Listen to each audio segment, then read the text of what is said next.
Welcome to BV9 news. ముందుగా headlines చూద్దాం. తిరుమలలో 13.40 కోట్లతో వక్కులమాత వంటశాల ప్రారంభించిన సీఎం చంద్రబాబు. వక్కులమాత వంటశాల ద్వారా రోజుకు 1.25 లక్షల మందికి ఆహారం. తిరుమలలో ప్రక్షాళన ప్రారంభించామన్న చంద్రబాబు. భక్తుల అభిప్రాయాలకు అనుగుణంగా సేవలు అందిస్తామని వెల్లడి. వెంకటస్వామి జయంతి సందర్భంగా సీఎం రేవంత్ రెడ్డి కీలక వ్యాఖ్యలు. పేదల బాధ తనకు తెలుసు, ప్రతిపక్షాలు కూడా సలహాలు ఇవ్వాలన్న సీఎం రేవంత్ రెడ్డి. చెరువులు కుంటల కబ్జాలకు గురవుతున్నాయి. మూసీ నటి భవిష్యత్తుపై ప్రశ్న.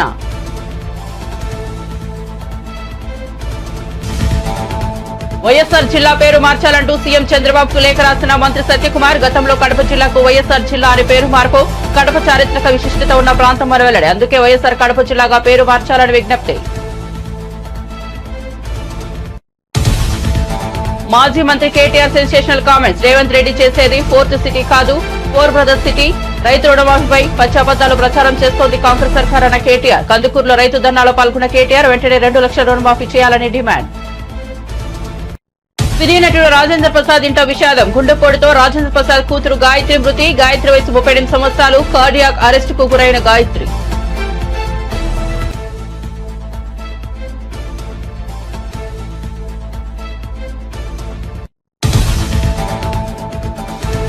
దేశవ్యాప్తంగా ఘనంగా దేవి శరన్నవరాత్రి వేడుకలు. మహారాష్ట్ర పర్యటనకు వెళ్లిన ప్రధాని. దీనిలో భాగంగా పొహరదేవ్ ప్రాంతంలో జగదాంబ ఆలయాన్ని సందర్శించిన మోదీ. ఆలయంలో ఏర్పాటు చేసిన డోలు వాయించిన ప్రధాని.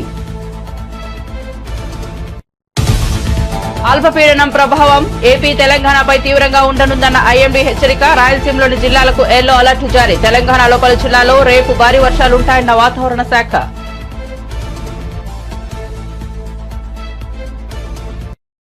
ఇక వార్త వివరాల్లోకి వెళ్తే తిరుమలలో 13.40 కోట్లతో నిర్మించిన వక్కులమాత వంటశాలను సీఎం చంద్రబాబు ప్రారంభించారు.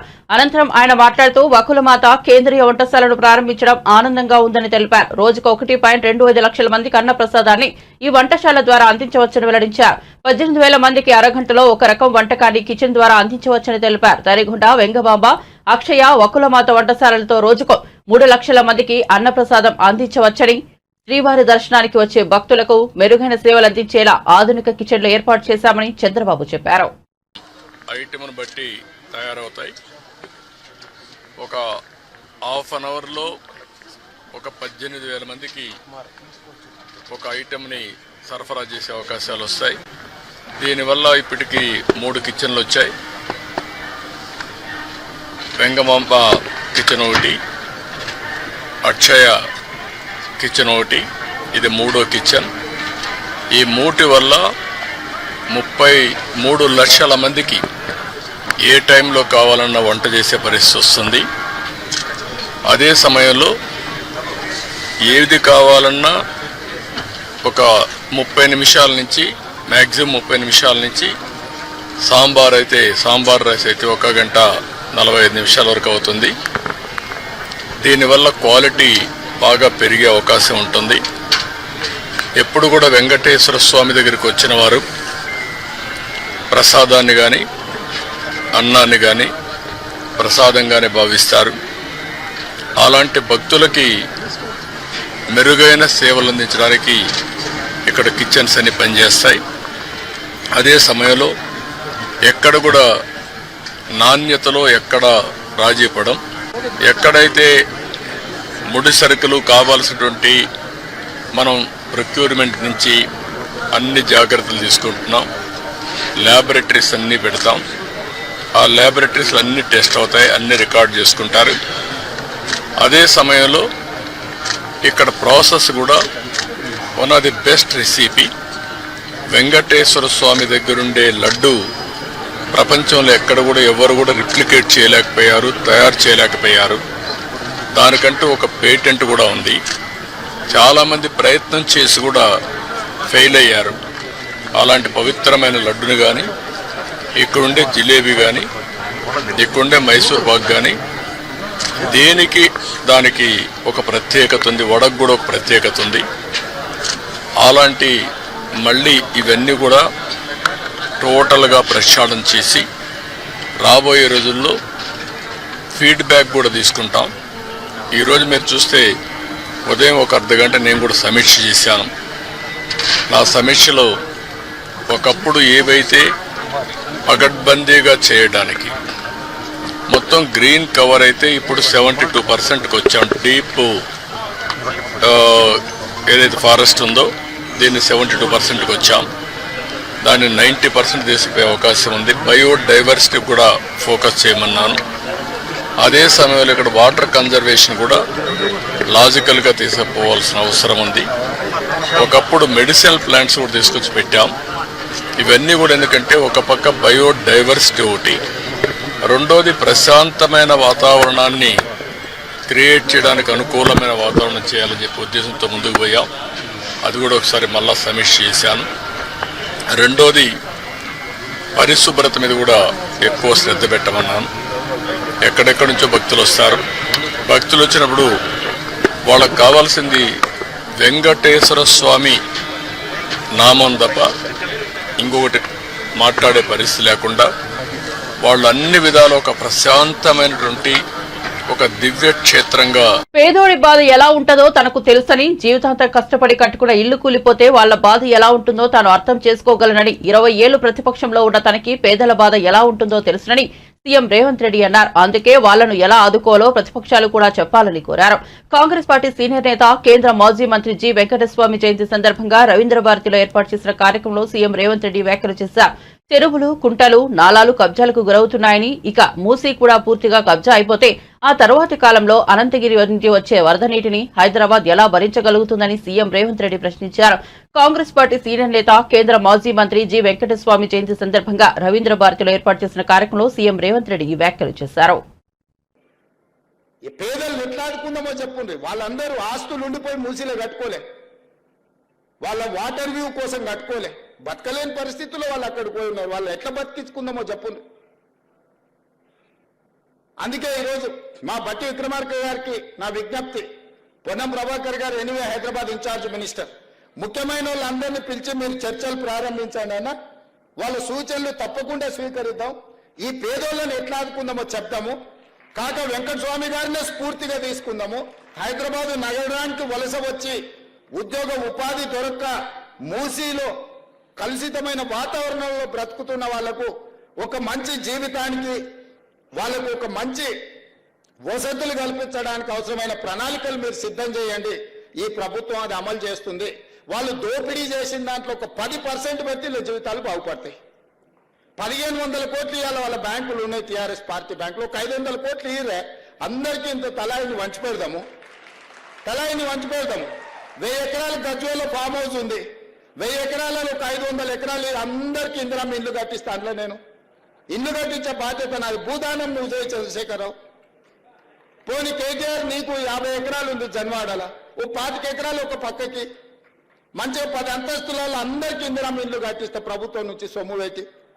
ఇవన్నీ మీరు దోసుకుంటూ వచ్చినాయి కదా, మీ తాత సంపాదించిన ఆస్తా కాదు కదా, మీ తాత ఇచ్చింది కాదు కదా. మీరు అందరూ 2009 కంటే ముందు 2009 ఎన్నికలలో ఎలక్షన్ అఫిడవిట్ పెట్టారు కదా. 2005లో హరీష్ రావు ఎలక్షన్ అఫిడవిట్ ఉంది. 2004లో కేసీఆర్ అఫిడవిట్ ఉంది ఎలక్షన్. అక్కడి నుంచి వరుసగా తీసుకుంటుందా మీ ఆస్తులు ఎట్లా పెరిగినాయో తెలుస్తాయి. మీ టీవీలు ఎట్లా వచ్చినాయి, పేపర్లు ఎట్లా వచ్చినాయి, ఆస్తులు ఎట్లా వచ్చినాయి, ఫామ్ హౌస్లు ఎట్లా వచ్చినాయి, పార్టీ ఆఫీసులు ఎట్లా వచ్చినాయి, ఇవన్నీ 1000 కోట్ల రూపాయల పెట్టుబడులు ఎట్లా వచ్చినాయి. తెలంగాణ ఉద్యమంలో పిల్లలందరూ చచ్చిపోతుంటే, ఆస్తులన్నీ కోల్పోతుంటే మీ ఆస్తులు మాత్రం గుట్టలో పేరుకపోయినాయి. మీరు మాత్రం 25 ఎకరాలలో 1000 ఎకరాలలో ఫామ్ హౌస్లలో మీరు జమీందారులలాగా బతుకుతారు. తెలంగాణ నుంచి బతకడానికి వచ్చిన వాళ్ళు మూసి మురికిల్లే చచ్చిపోవాలనా? ఏం వాళ్ళకు మంచి జీవన విధానం ఉండొద్దా? వాళ్ళ పిల్లలు చదువుకోవద్దా? వాళ్ళకు మంచి వసతులు కల్పించాల్సిన బాధ్యత ప్రభుత్వానికి లేదా? మంచి ప్రణాళిక తీసుకుందాం, కడదాం వాళ్ళ కోసం. అవసరమైతే రేస్ కోర్సును బయటకు తరలిద్దాము. సిటీ బయటకు రేస్ కోర్సు తరలిస్తే మలక్పేటలో 150 ఎకరాలు 200 ఎకరాలు ఉంది. ఈ పేదోళ్ళందరికీ అందులో ఇల్లు కట్టిద్దాము. అంబర్పేటలో ఉన్న పోలీస్ అకాడమీని ఊరు బయటకు తరలిద్దాము. 200 ఎకరాలు ఉంది అంబర్పేటలో. ఆ 200 ఎకరాలలో మూసి నది ఒడ్డు ఉన్న పేదోళ్ళందరికీ మంచి ఇల్లు కట్టిద్దామయా? ఏం ఇదంతా ప్రభుత్వం ఆస్తే కదా. పేదలకు మంచి చేద్దాం, మీరు వచ్చి సూచన చేయండి. దాని మీద ఒక కమిటీ వేస్తాం. దాంట్లో రాజేందర్ను పెడతాం, కేకేఆర్ను పెడతాం, హరీష్ రావును పెడతాం, పొన్నం ప్రభాకర్ గారిని కూడా అందులో పెడతాం. మీరు కలిసి మాకు ఇవ్వండి సూచనలు. ప్రతిపక్షానికి కూడా ఈ పేదలకు మేలు చేయడానికి ఒక కమిటీ వేద్దాం. బీజేపీ, బీఆర్ఎస్, ప్రభుత్వం అందరు కూర్చొని పేదోళ్ళకి ఏం చేద్దామో ఆలోచన చేద్దాము. ముందుకు రాండి. 10 ఏళ్ళ అనుభవం ఉందంటారు కదా మీకు ప్రభుత్వము, మంత్రులుగా. మీ అనుభవం పేదోళ్ళ కోసం పెట్టుర్రు, మీ ఆస్తులు ఇవ్వకపోయినా సరే. కాబట్టి ఇక్కడ ఉన్న నా మిత్రులందరికీ ఒకటే, వాళ్ళు ఏదో సోషల్ మీడియా నిజంగా పోయిన గతంలో కడప జిల్లాకు వైఎస్ఆర్ జిల్లా పేరు మార్చిన సంగతి తెలిసిందే. అయితే వైఎస్ఆర్ జిల్లా పేరు మార్చాలంటూ మంత్రి సత్యకుమార్ యాదవ్ సీఎం చంద్రబాబుకు లేఖ రాశారు. కడప పురాణ ప్రాశస్త్యం ఉన్న ప్రాంతమని, ఇక్కడ దేవుని కడప సుప్రసిద్ధమైన పుణ్యక్షేత్రమని తెలిపారు. ఇక్కడ స్వామివారు శ్రీ లక్ష్మీ సమేతంగా అవతరించి ఉన్నారని వివరించారు. తిరుమల వెళ్లే ముందు భక్తులు దేవుడి కడప ఆలయంలోని శ్రీవారిని దర్శించుకోవడం ఆనవాయితీగా ఉండేదని సత్యకుమార్ వివరించారు. కానీ గత ప్రభుత్వం అవగాహన లేకుండా వైఎస్ఆర్ జిల్లా పేరు మార్చిందని వెల్లడించారు. ఈ పరిణామంతో వెంకటేశ్వర స్వామి భక్తుల మనోభావాలు దెబ్బతిన్నప్పటికీ భయం కారణంగా ఎవరూ స్పందించలేకపోయారని తెలిపారు. ప్రముఖ సినీ నటుడు రాజేంద్ర ప్రసాద్ ఇంట విషాదం నెలకొంది. ఆయన కుమార్తె గాయత్రి గుండెపోటుతో మృతి చెందారు. ఆమె వయసు 38 సంవత్సరాలు. గాయత్రి కార్డియాక్ అరెస్టుకు గురయ్యారు. ఆమెను హుటాహుటిన హైదరాబాద్ లోని ఏఐజీ ఆసుపత్రికి తరలించారు. అక్కడ చికిత్స పొందుతూ ఆమె కన్నుమూశారు. రాజేంద్ర ప్రసాద్ కు ఒక కూతురు, కుమారుడు ఉన్నారు. అల్లారు ముద్దుగా పెంచుకున్న కూతురు మృతి చెందడంతో ఆయన కన్నీరు మున్నీరవుతున్నారు. ఆయన కూతురు మృతి పట్ల సినీ ప్రముఖులు సంతాపాన్ని ప్రకటిస్తున్నారు. ముచ్చర్ల కేంద్రంగా సీఎం రేవంత్ రెడ్డి చేసేది 4th సిటీ కాదని 4 బ్రదర్స్ సిటీ అని మాజీ మంత్రి బీఆర్ఎస్ వర్కింగ్ ప్రెసిడెంట్ కేటీఆర్ ఆరోపించారు. ఆయన మహేశ్వరం నియోజకవర్గ పరిధిలోని కందుకూరు వద్ద నిర్వహించిన రైతు ధర్నాలో పాల్గొని సంఘీభావం తెలిపారు. ఈ సందర్భంగా ఆయన మాట్లాడుతూ రైతు రుణమాఫీ విషయంలో కాంగ్రెస్ సర్కార్ పచ్చబద్దాలు ప్రచారం చేస్తోందని మండిపడ్డారు. అర్హులైన రైతులందరికీ వెంటనే 2 లక్షల రుణమాఫీ చేయాలని డిమాండ్ చేశారు. ఒక్కో ఎకరానికి 15,000 చొప్పున రైతు భరోసా ఇవ్వాలని అన్నారు. వడ్లకు బోనస్ ఇస్తామని చెప్పిన ప్రభుత్వం ఇప్పటి వరకు ఆ ఊసే ఎత్తడం లేదని ఆరోపించారు. కేవలం బోనస్ పేరుతో బోగస్ మాటలు చెప్పి రైతులను మోసం చేస్తున్నారని ఫైర్ అయ్యారు. కాంగ్రెస్ వస్తే 4,000 పింఛన్ ఇస్తానని చెప్పిన ఆ విషయాన్ని ప్రభుత్వం విస్మరించిందని కేటీఆర్ ధ్వజమెత్తారు. వాటిని రిపేర్ చేసే ముఖ్యమంత్రి ఇలా మున్సిపల్ మంత్రి వాటిని పట్టించుకోకుండా ఫ్యూచర్ సిటీ కడతా అని చెప్పి కొత్త రోడ్లు వేసే ప్రయత్నం చేస్తా ఉన్నాడు. ఇప్పుడే మా తమ్ముడు చెప్పిండు, కొత్త రోడ్డు లేమూరు మీదకి వెళ్ళి ఇంకా 4-5 ఊళ్ళ మీదకి వెళ్ళి 300 ఫీట్ల రోడ్డు చేసి ఆగమాగం చేసి మొత్తానికైతే ఏదో కొత్తగా పేరు సంపాదించుకోవాలని ఆలోచన. ఆర్ఆర్ఆర్ అనేది జాతీయ రహదారుల కింద మన ప్రభుత్వం ఉన్నప్పుడు 332 కిలోమీటర్ల ఆర్ఆర్ఆర్ను మనకు పైసలు పడకుండా పెద్దగా కేవలం ల్యాండ్ అక్విజిషన్ అంటే భూసేకరణ కాడికి కొన్ని పైసలు 50% మనము, మిగతాది 50% కేంద్ర ప్రభుత్వం చేసేటట్టు పెట్టినాం. ఈ ముఖ్యమంత్రి ఏమంటాడు, పేదవాళ్ళ పథకాల కాడికి వచ్చే వరకేమో పైసలు లేవంటాడు. కానీ ఆర్ఆర్ఆర్ దక్షిణ భాగంలో మాత్రం కేంద్ర ప్రభుత్వం చేయొద్దట, రాష్ట్ర ప్రభుత్వమే చేస్తుందట 13,000 కోట్లు పెట్టి. ఎందుకో ఎరికేనా? ఎందుకంటే వెంకటరెడ్డి గారు రాష్ట్ర రహదారుల భవనాల శాఖ మంత్రి, ఆయన నియోజకవర్గము, ఆయన జిల్లా కాబట్టి అక్కడ కమిషన్ల కోసం, కాంట్రాక్టుల కోసం మళ్ళా అలైన్మెంట్ మార్చి అక్కడ తమ వాళ్ళకు సంబంధించిన భూములు కాపాడుకుంటూ కేవలం ఇవాళ కాంట్రాక్ట్ కొంతమంది అస్మదీయులకు ఇచ్చుకునేందుకు ఆర్ఆర్ఆర్ అలైన్మెంట్ మార్చే ప్రయత్నం చేస్తున్నారు. ఒక రియల్ ఎస్టేట్ బ్రోకర్ లెక్క పనిచేస్తున్నాడు రేవంత్ రెడ్డి తప్ప పొరపాటున కూడా ఇవాళ ఒక ముఖ్యమంత్రి లాగా మాత్రం పనిచేస్తలేడు. 6 గ్యారంటీలు ఏమైనా రాబోయ్ అంటే దాని గురించి మాట్లాడాడు. 100 రోజులు అయిపోయింది, 300 రోజులు దాటింది కదా, 100 రోజులు చేస్తా అన్న హామీలు ఏమైనాయి, రుణమాఫీ ఏమైంది, 2,500 ఏడవైంది అంటే దాని గురించి చెప్పడు. మాట్లాడితే మూసి అంటాడు లేదా హైడ్రా. చేయాల్సింది మూసి సుందరీకరణ కాదు, మూసి గబ్బంతా ముఖ్యమంత్రి నోట్లే, వాళ్ళ మంత్రుల నోట్లోనే ఉన్నది. మొదలైతే వాళ్ళ నెత్తుల నిండా గబ్బున్నది. దిక్కుమాలిన మాటలు, దిక్కుమాలిన ఇష్టం వచ్చిన రోత ఉట్టించే మాటలు, మామూలు మనుషులు మాట్లాడే మాటలు కూడా కాదు. ఇడిసిపెట్టాం ముఖ్యమంత్రి, నీ గబ్బు మాటలకు, నీ మంత్రుల చెడ్డ మాటలకు చూస్తా ఊరుకున్నాం. చాలా రోజులు 4-5 ఏళ్ళు ఇష్టం వచ్చినట్టు పిచ్చోన్లే కొరినా ఊకున్నాం. కానీ అలా బాధ్యతలో ఉన్నావు, ఇక నుంచి వదిలిపెట్టాం. ఆల్రెడీ నేను పరువు నష్టం దావా వేసినా, ముఖ్యమంత్రి మీద కూడా తొందరలోనే పరువు నష్టం దావా వేస్తా. ముఖ్యమంత్రి మీద వేస్తా, నా మీద అడ్డగోలుగా మాట్లాడిన మంత్రి గారిని కూడా ఇడిచిపెట్టా. క్షమాపణ చెప్పేదాకా అటు క్రిమినల్ ఇటు సివిల్ డిఫమేషన్ 2 సూట్లు కూడా వేస్తా, వదిలిపెట్టా అనే మాట కూడా నేను విజ్ఞప్తి చేస్తా ఉన్నా. దేవుడిని కూడా టీడీపీ రాజకీయాల్లోకి లాగిందని మాజీ మంత్రి కురసాల కన్నబాబు విమర్శించారు. ఈ ప్రభుత్వంలో జరిగిన తప్పిదాన్ని గత ప్రభుత్వానికి అంటగడుతున్నారని మండిపడ్డారు. కాకినాడలో కురసాల మీడియాతో మాట్లాడుతూ లడ్డూ విషయంలో టీడీపీ దుష్ప్రచారం చేస్తోందని ఆగ్రహం వ్యక్తం చేశారు. భక్తుల మనోభావాలను టీడీపీ భంగం కలిగించిందని కన్నబాబు అన్నారు.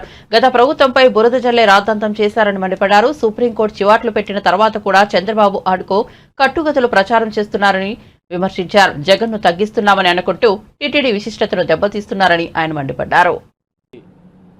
పూర్వపు ముఖ్యమంత్రి జగన్మోహన్ రెడ్డి గారికి ఆపాదించే కార్యక్రమాన్ని చేశారు.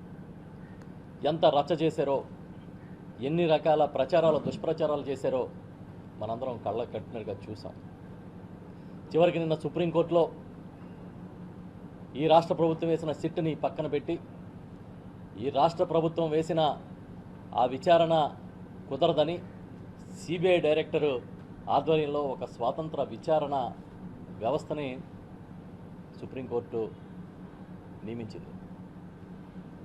దీంతో నిజానిజాలు నిగ్గు తేల్తాయని అందరం భావిస్తూ ఉన్నాం. అయినా సరే తెలుగుదేశం పార్టీ, చంద్రబాబు నాయుడు గారు, వారితో కలిసి ప్రయాణం చేస్తున్న వాళ్ళు ఈ దుష్ప్రచారాన్ని విడిచిపెట్టట్లేదు. ఇంకా కట్టుకథలు ప్రచారం చేస్తూనే ఉన్నారు. ఎంత దుర్మార్గమైన అబద్ధాలు ప్రచారం చేస్తున్నారంటే, జగన్మోహన్ రెడ్డి గారిని కించపరుస్తున్నాము, జగన్మోహన్ రెడ్డి గారిని తగ్గిస్తున్నాము అనుకుంటూ ఈ రాష్ట్రంలో కాదు దేశంలోని, అదే ప్రపంచవ్యాప్తంగా పవిత్రంగా కొలిచే వెంకటేశ్వర స్వామి ఖ్యాతిని, విశిష్టతని తగ్గిస్తున్నామని ఆలోచన వాళ్ళకి ఎందుకు లేదో అర్థం కావడం లేదు. ఇంకా కట్టుకథలు ఎంతకాలం మీరు ప్రచారం చేస్తారని అడుగుతున్నాం. ఒక పక్క ఎన్డీడీబీ ఇచ్చిన నివేదిక కూడా ఇది మేము ఇచ్చింది పూర్తిగా దీన్నే నమ్మడానికి లేదని కూడా వాళ్ళే చెప్పారు. మదురై కోర్టు ఈ మధ్యనే ఒక తీర్పు కూడా చెప్పింది. ఒకే శాంపుల్ని కింగ్స్ ల్యాబ్లో చెన్నైలోను, అదేవిధంగా మరొక ల్యాబ్లోను 2 చోట్ల టెస్ట్ చేయిస్తే 2 వేరువేరు నివేదికలు ఎలా వచ్చాయి? ఒక చోట కల్తీ జరిగిందని, మరొక చోట జరగలేదని ఎందుకు ఈ విధంగా వ్యత్యాసాలు వచ్చాయి? కేంద్ర క్వాలిటీ కంట్రోల్ ఏజెన్సీ పరిశోధనా ఫలితాలు ఎందుకు విడుదల చేయట్లేదని కూడా ఆ రోజు అడగడం జరిగింది. నేనేం చెప్తూ ఉన్నానంటే, ఇవాళ సిట్ వేశారు. సిబిఐ ఆధ్వర్యంలో సిట్ని, కొత్త విచారణ కమిటీని సుప్రీంకోర్టు నియమించిన తర్వాత 2 సిబిఐ అధికారులు, 2 రాష్ట్ర ప్రభుత్వ అధికారులు, అదేవిధంగా ఫుడ్ సేఫ్టీ అథారిటీకి సంబంధించిన అధికారితో కలిపి 5గురితో ఒక కమిటీని నియమించి దీంతో ముందుకెళ్ళమని చెప్పింది. అయినా సరే తెలుగుదేశం పార్టీ విష ప్రచారాన్ని ఆపడం లేదనే విషయాన్ని ఈ సందర్భంగా మీ దృష్టికి తీసుకొస్తున్నాను. జూలైలో సంఘటన జరిగితే సెప్టెంబర్లో చంద్రబాబు నాయుడు గారు ముఖ్యమంత్రిగా ఏపీ అరాచక ఆంధ్రప్రదేశ్ గా మారిందని వైసీపీ రాష్ట్ర మహిళా విభాగం అధ్యక్షురాలు వరదు కళ్యాణి విమర్శించారు. కూటమి ప్రభుత్వ పాలనలో రోజురోజుకు రాష్ట్రంలో మహిళలపై హత్యలు, లైంగిక దాడులు పెరిగిపోతున్నాయని ఆగ్రహం వ్యక్తం చేశారు. బాబు షూరిటీ భవిష్యత్తుకు గ్యారంటీ అని ఎన్నికల ముందు ఊదరగొట్టారని, కానీ కూటమి ప్రభుత్వం అధికారంలోకి వచ్చాక రాష్ట్రంలోని ఆడపిల్లలు మానవ ప్రాణాలకు షూరిటీ లేని పరిస్థితి వచ్చిందని విమర్శించారు. రాష్ట్రంలో మహిళలపై జరుగుతున్న హత్యలు, లైంగిక దాడులపై ఎందుకు పవన్ ప్రశ్నించలేదని నిలదీశారు. రోజుకొక అత్యాచారం, రోజుకొక హత్య మనం వినే పరిస్థితి. ముక్కు పచ్చలారని చిన్నారులు, 7 సంవత్సరాల పాప, అసలు ఆ పాపని చూస్తుంటే గుండె తరుక్కుపోతుంది. ఇంత దారుణమా? మరి ఇంత సంఘటన జరిగింది. ఈరోజు 5వ తేదీ, కనీసం ఆమెని చంపిన వాళ్ళని ఈ రోజుకి పట్టుకోలేదు. సరికదా కుటుంబ సభ్యులు చెప్తూ ఉన్నారు, శరీరం మీద గాయాలు ఉన్నాయి, రక్తస్రావం అయిందని చెప్తే పోలీసులు ఏ ఎంక్వైరీ చేయకుండా, ఏ ఇన్వెస్టిగేషన్ చేయకుండా ఏమీ లేవని చెప్పేస్తున్నారు. అంటే ఈ కేసుని నీరు కార్చడానికి అప్పుడే ప్రయత్నాలు ప్రారంభించేశారు. అంటే ఎంత దుర్మార్గంగా ఈ ప్రభుత్వం వ్యవహరిస్తుందో మనం అర్థం చేసుకోవచ్చు. ఈ ఆంధ్రప్రదేశ్ రాష్ట్రంలో ఎలాంటి చీకటి పాలన జరుగుతూ ఉందో ఈ సంఘటన బట్టి మరొకసారి అర్థమైంది. నిజంగా ఆంధ్రప్రదేశ్ అరాచక ఆంధ్రప్రదేశ్గా ఈరోజు మారిపోయిన దుస్థితి కలగడం నిజంగా చాలా దురదృష్టకరం. ఇది సీఎం గారి సొంత జిల్లాలో జరిగింది. సీఎం గారి సొంత జిల్లాలోనే రోజుకొక ఆడపిల్ల శవమై తేలుతూ ఉంటే ఏంటి పరిస్థితి? రాష్ట్రంలో ఆడపిల్లలకి రక్షణ మరి ఉండదా? గత 4 నెలల్లో చూస్తుంటే రోజుకొక సంఘటన, చాలా భయంకరమైన పరిస్థితులు ఈ రాష్ట్రంలో కొనసాగుతూ ఉన్న పరిస్థితి చూసాం. నిజం చెప్పాలంటే పక్కనే ఉన్న మదనపల్లిలో మనం చూసాం, ఆ రోజు సబ్ కలెక్టర్ ఆఫీస్లో ఫైల్స్ దగ్ధమైపోతే, అగ్ని ప్రమాదం జరిగితే డీజీపీ గారిని, అలాగే సిఐడి చీఫ్ని, అలాగే రెవెన్యూ స్పెషల్ సెక్రటరీ గారిని, వీళ్ళందరినీ స్పెషల్ హెలికాప్టర్ వేసి సీఎం గారు పంపించారు. మరి ఈ సంఘటన జరిగింది ఆదివారం, కనిపించకుండా పోయింది. బుధవారం మృతదేహం దొరికింది. ఇప్పటి వరకు పుంగనూరులో కిడ్నాప్ కు గురై ఆ తర్వాత హత్యకు గురైన చిన్నారి అస్పియా కుటుంబ సభ్యులను వైసీపీ ఎమ్మెల్యే పెద్దిరెడ్డి రామచంద్రారెడ్డి, ఎంపీ మిథున్ రెడ్డి పరామర్శించారు. ఈ సందర్భంగా పెద్దిరెడ్డి మాట్లాడుతూ చిన్నారి మృతి కలిసివేసిందని చెప్పారు. చిన్నారి దారుణ హత్యకు గురైన ప్రభుత్వం స్పందించలేదని మండిపడ్డారు. సీసీటీవీ ఫుటేజ్ లేదని, పోస్ట్ మార్టం రిపోర్ట్ ఇంకా రాలేదని కాలయాపన చేస్తున్నారని విమర్శించారు. మదనపల్లి సబ్ కలెక్టర్ కార్యాలయంలో అగ్ని ప్రమాదం జరిగితే కూటమి ప్రభుత్వం డీజీపీకి హెలికాప్టర్ ఇచ్చి పంపిందని, కానీ చిన్నారి చనిపోతే మాత్రం ఇప్పటి వరకు సీఎం గానీ మంత్రులు గానీ స్పందించలేదని పెద్దిరెడ్డి దుయ్యబట్టారు. పోలీసులు వెంటనే స్పందించి దోషులపై చర్యలు తీసుకోవాలని డిమాండ్ చేశారు. 9వ తేదీన బాధిత కుటుంబాన్ని వైసీపీ అధినేత జగన్ పరామర్శిస్తారని చెప్పారు. దీని మీద చాలా బాధపడుతూ ఉన్నారు. వైఎస్ఆర్ కాంగ్రెస్ పార్టీ ఖచ్చితంగా ఇలాంటి సందర్భాల్లో ఆ కుటుంబానికి అండగా ఉండేదే కాకుండా ఈ రాష్ట్ర ప్రజలకు కూడా మేమున్నాము అని చెప్పి జగన్మోహన్ రెడ్డి గారు 9వ తేదీ పుంగనూరు పట్టణానికి రావడం జరుగుతూ ఉంది. మరి పోలీసులు ఎప్పుడు లేని విధంగా జరిగిన ఇంత అన్యాయం జరిగితే వాళ్ళ కుటుంబానికి దాని మీద చర్యలు తీసుకోకుండా కాలయాపన చేస్తూ ఉన్నారు. సీసీ ఫుటేజీలు కూడా లేవంటూ ఉన్నారు వాళ్ళ తండ్రి గారు. అదేవిధంగా పోస్ట్ మార్టం రిపోర్ట్లో కూడా ఏమి వచ్చిందో ఇంకా మాకు తెలియదంటూ ఉన్నాడు. మరి ఇంత దారుణం జరిగిన తర్వాత పోలీసులు నిస్సహాయంగా ఎందుకున్నారనేది ప్రశ్నార్థకం. మరి ఏమీ జరగకపోయినా కానీ మదనపల్లిలో స్వయాన డీజీపీ గారిని, ఇంకొక అడిషనల్ డీజీ గారిని, సిఐడి అడిషనల్ డీజీ గారిని ఇద్దరిని కూడా చంద్రబాబు నాయుడు హెలికాప్టర్ ఇచ్చి పంపించాడు. మరి ఇట్లాంటి విషయాలకు చొరవ తీసుకొని ప్రభుత్వంలో ఉన్న మంత్రులు కానీ ముఖ్యమంత్రి కానీ పనిచేయాలా లేదా అని నేను ప్రశ్నిస్తూ ఉన్నాను. తప్పకుండా దీన్ని పెద్ద ఎత్తున మేము కార్యక్రమంగా తీసుకొని దీని మీద సరైన సంజాయిషి, సరైన దోషులను పట్టుకోకపోతే ఈ పోలీసులు వారి అసమర్థత మీద మేము తప్పకుండా తగిన విధంగా స్పందిస్తామని చెప్పి నేను మీ ద్వారా మనవి చేస్తా ఉన్నాను. 9వ తేదీ నాడు మా నాయకుడు జగన్మోహన్ రెడ్డి గారు పుంగనూరు పట్టణానికి మన అజిమతుల్లా గారి ఇంటికి వచ్చి వారిని పరామర్శించేదే కాకుండా దీని మీద రాష్ట్ర వ్యాప్తంగా కూడా వైఎస్ఆర్ కాంగ్రెస్ పార్టీ తీవ్రంగా స్పందిస్తుందని చెప్పి మీకు మనవి చేస్తూ ఉన్నా. వారు దాదాపు 10 గంటల సమయంలో మన పుంగనూరు పట్టణానికి బెంగళూరు నుంచి హెలికాప్టర్ ద్వారా రావడం జరుగుతుంది. వీళ్ళ ఇల్లు సందర్శించిన తర్వాత వీళ్ళతో కొంతసేపు మాట్లాడి మంచి చెడ్డలన్నీ కూడా కనుక్కొని ఆ తర్వాత తిరుపతి బయలుదేరి వెళ్ళి విజయవాడకి వెళ్తారు. మరి ఆయన కార్యక్రమం ఇది. అందరూ కూడా మన పార్టీ శ్రేణులందరూ కూడా దీన్ని పెద్ద ఎత్తున తీసుకొని మన నాయకుడిని మనం అందరూ కూడా ఆహ్వానించే విధంగా వీరి గృహానికి మనం చేరుకోవాలా. మనం ఎవరు కూడా లోపల వాళ్ళకు జూనియర్ ఎన్టీఆర్, కొరిటాల శివ కాంబినేషన్ లో వచ్చిన దేవర చిత్రం ఘన విజయం సాధించింది. భారీ అంచనాల మధ్య ప్రేక్షకుల ముందుకు వచ్చిన ఈ చిత్రం బ్లాక్ బస్టర్ గా నిలిచింది. సినిమా హిట్ అయిన నేపథ్యంలో నిర్మాతలు సక్సెస్ పార్టీ నిర్వహించారు. ఈ పార్టీలో దేవర టీంతో పాటు ప్రముఖ దర్శకుడు రాజమౌళి, పలువురు సినీ ప్రముఖులు పాల్గొన్నారు. ఈ సందర్భంగా కొరటాల శివ మాట్లాడుతూ తాను ఎన్నో సక్సెస్లు చూశారని, కానీ ఈ సక్సెస్ చాలా స్పెషల్ అని అన్నారు. చిరంజీవితో చేసిన ఆచార్య మూవీ ఫ్లాప్ కావడంతో కొరటాల శివపై ఎన్నో విమర్శలు వచ్చాయి. కొరటాల వల్లే సినిమా ఫెయిల్ అయిందని విమర్శించారు. ఈ నేపథ్యంలోనే కొరటాలపై వ్యాఖ్యలు చేశారు. దేవర హిట్ తో ఆయన తన సత్తాను మరోసారి చాటారు. మరోవైపు జూనియర్ ఎన్టీఆర్ మాట్లాడుతూ ఈ సినిమా విజయంతో కొరటాల ముఖంలో సంతోషాన్ని, మనశ్శాంతిని చూస్తున్నానని చెప్పారు. ఈ సినిమా గురించి మైక్ పట్టుకోవటం ఇదే ఫస్ట్ టైం. సినిమా రిలీజ్ అయిన తర్వాత పెట్టుకున్నాం. సక్సెస్ చాలాసార్లు చూశాను కానీ but this success is so special. అంటే అది ఆ సక్సెస్ ఎందుకంటే అన్నయ్యతో కలిపి ఉండటం ఇప్పుడు అది స్పెషల్. అది రెండు వచ్చిన యువసుధా కోసం అది వాడు ఎన్నో ఏళ్ళ నుంచి నా కోసం వెయిట్ చేస్తున్నాడు. నేను అన్న ఎన్టీఆర్ కాంబినేషన్లో లాంచ్ అవ్వాలని అండ్ వాడి హ్యాపీనెస్ చూసి నాకు చాలా ఆనందం. థ్యాంక్ యూ సుధా, ఇంకా చాలా చాలా మంచి సినిమాలు చేయాలి నువ్వు. ఈ సక్సెస్ చాలా స్పెషల్ అని చెప్పి ఎందుకన్నానంటే because this is an emotion. ఇది సక్సెస్ అంటాం కంటే ఈ ఎమోషన్ని ఇంత అందంగా చేసిన తెలుగు ప్రేక్షకులందరికీ పాదాభివందనం. అంటే ఇంత సినిమా చేయాలంటే నా ఒక్కడి వలన సాధ్యం అవ్వదు. అండ్ ఎంత అద్భుతమైన టీం నాకు దొరకటం నా అదృష్టం. Randy sir, Sabu sir, Yugandhar, Solomon master, Peter master and Anirudh వీళ్ళందరూ ఉండబట్టి దేవర ఎంతో గొప్ప విజయం సాధించింది.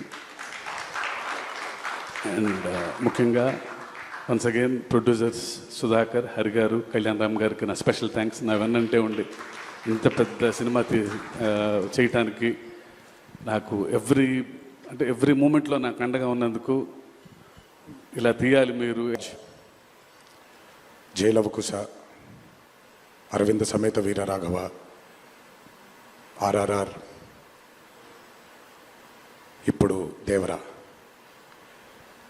ఈ 7 చిత్రాల విజయం వెనక నా దర్శకులతో పాటు, సాంకేతిక నిపుణులతో పాటు, మా తల్లిదండ్రుల ఆశీస్సులతో పాటు అన్నిటికంటే ముఖ్యమైంది మా అభిమానులు. ఏ జన్మలో చేసుకున్న రుణమో ఈ జన్మలో కలిసి ఒక గర్భంలో పుట్టకపోయినా, కలిసి రక్తాన్ని పంచుకోకపోయినా, రక్త సంబంధం కంటే కూడా గాఢమైనటువంటి రుణపడిపోయేటువంటి అనుబంధం ఏర్పడిపోయింది మీ అందరితో.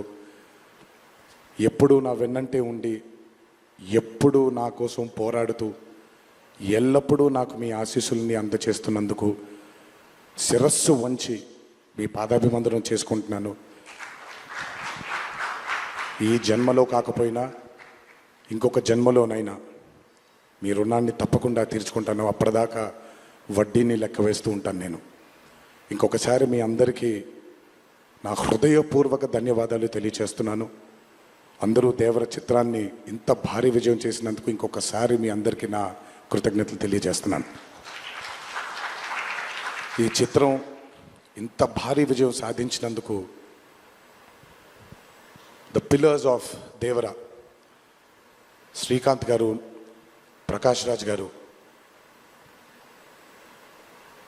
రత్నవేలు గారు, పీటర్ హేన్స్ గారు, యుగంధర్ గారు, సాబు సిరిల్ గారు, సాలుమన్, అనిల్ అరసు గారు, ఈ చిత్రానికి ఇంకా బాగా మాకు చిత్రం పూర్తయిన తర్వాత ఎడిట్ టేబుల్ పైన ఈ చిత్రాన్ని పూర్తిగా చూసి కంప్లీట్ కాన్ఫిడెన్స్ మాకు ఇచ్చిన ఇక్కడ లేరు శ్రీ శ్రీకర్ ప్రసాద్ గారికి thank you all sir for trusting in this great. బంగాళాఖాతంలో ఏర్పడిన మరో అల్పపీడనం ప్రభావం కారణంగా 2 తెలుగు రాష్ట్రాల్లో రానున్న 4 రోజుల పాటు భారీ వర్షాలు కురిసే అవకాశం ఉందని భారత వాతావరణ కేంద్రం అంచనా వేసింది. అల్పపీడనం ప్రభావం ఏపీ, తెలంగాణపై తీవ్రంగా ఉండనుందని ఐఎండీ హెచ్చరించింది. నైరుతి బంగాళాదేశ్ ప్రాంతంలో ఉపరితల ఆవర్తనం ప్రభావం కారణంగా ఉత్తర బంగాళాఖాతం, బంగ్లాదేశ్, పశ్చిమ బెంగాల్కు చేరువగా బంగాళాఖాతంలో ఏర్పడిందని ఐఎండీ తెలిపింది. తెలుగు రాష్ట్రాలతో పాటు పశ్చిమ బెంగాల్పై కూడా దీని ప్రభావం కారణంగా 4 రోజుల పాటు భారీ వర్షాలు కురిసే అవకాశం ఉందని ఐఎండీ పేర్కొంది. ఇక ఈ అల్పపీడన ప్రభావంతో రానున్న 4 రోజులు ఏపీలోని పలు జిల్లాల్లో మోస్తరు నుంచి భారీ వర్షాలు కురుస్తాయని వాతావరణ శాఖ వెల్లడించింది. కాగా రాయలసీమలో భారీ నుంచి అతి భారీ వర్షాలు కురిసే అవకాశం ఉండటంతో ఈ ప్రాంతంలోని జిల్లాలకు ఐఎండీ అధికారులు ఎల్లో అలర్ట్ జారీ చేశారు. తిరుమలలో 13.40 కోట్లతో వక్కులమాత వంటశాల ప్రారంభించిన సీఎం చంద్రబాబు. వక్కులమాత వంటశాల ద్వారా రోజుకు 1.25 లక్షల మందికి ఆహారం. తిరుమలలో ప్రక్షాళన ప్రారంభించామన్న చంద్రబాబు. భక్తుల అభిప్రాయాలకు అనుగుణంగా సేవలు అందిస్తామని వెల్లడి. వెంకటస్వామి జయంతి సందర్భంగా సీఎం రేవంత్ రెడ్డి కీలక వ్యాఖ్యలు. పేదల బాధ తనకు తెలుసు, ప్రతిపక్షాలు కూడా సలహాలు ఇవ్వాలన్న సీఎం రేవంత్ రెడ్డి. చెరువులు, కుంటల కబ్జాలకు గురవుతున్నాయి. మూసీ నటి భవిష్యత్తుపై ప్రశ్న.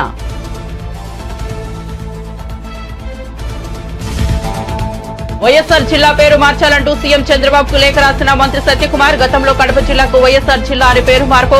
కడప చారిత్రక విశిష్టత ఉన్న ప్రాంతం అని వెల్లడి. అందుకే వైఎస్ఆర్ కడప జిల్లాగా పేరు మార్చాలని విజ్ఞప్తి. మాజీ మంత్రి కేటీఆర్ సెన్సేషనల్ కామెంట్స్. రేవంత్ రెడ్డి చేసేది 4th సిటీ కాదు, 4 బ్రదర్స్ సిటీ. రైతు రుణమాఫీపై పచ్చాబద్దాలు ప్రచారం చేస్తోంది కాంగ్రెస్ సర్కార్ అన్న కేటీఆర్. కందుకూరులో రైతు ధర్నాలో పాల్గొన్న కేటీఆర్ వెంటనే 2 లక్షల రుణమాఫీ చేయాలని డిమాండ్. సినీ నటుడు రాజేంద్ర ప్రసాద్ ఇంట విషాదం. గుండెపోటుతో రాజేంద్ర ప్రసాద్ కూతురు గాయత్రి మృతి. గాయత్రి వయసు 38 సంవత్సరాలు. కార్డియాక్ అరెస్టుకు గురైన గాయత్రి.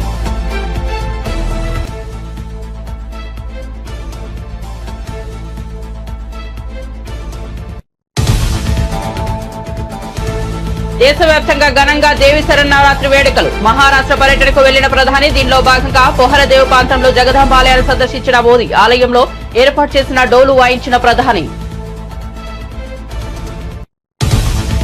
అల్పపీడనం ప్రభావం ఏపీ తెలంగాణపై తీవ్రంగా ఉండనుందన్న ఐఎండీ హెచ్చరిక. రాయలసీమలోని జిల్లాలకు ఎల్లో అలర్ట్ జారీ. తెలంగాణలో పలు జిల్లాల్లో రేపు భారీ వర్షాలుంటాయన్న వాతావరణ శాఖ.